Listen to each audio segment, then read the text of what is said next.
لئیس نے ابن شہاب سے حدیث سنائی، انہوں نے ابن مسیب سے، انہوں نے حضرت ابو ہریرہ رضی اللہ عنہ سے سنا، کہتے تھے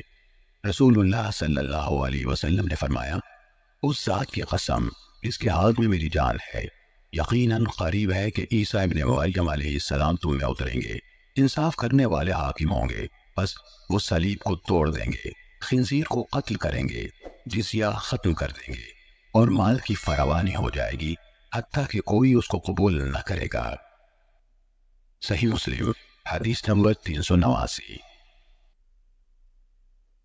عطا بن مینا نے حضرت ابو ہریرہ رضی اللہ عنہ سے بیان کیا کہ رسول اللہ صلی اللہ علیہ وسلم نے فرمایا، اللہ کی قسم،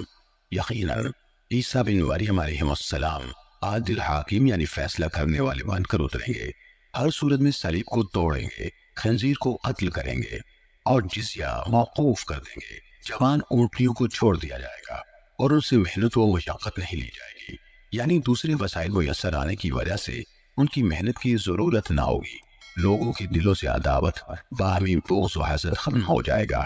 لوگ مال لے جانے کے لیے بلائے جائیں گے لیکن کوئی اسے قبول نہ کرے گا۔ صحیح مسلم حدیث نمبر 391۔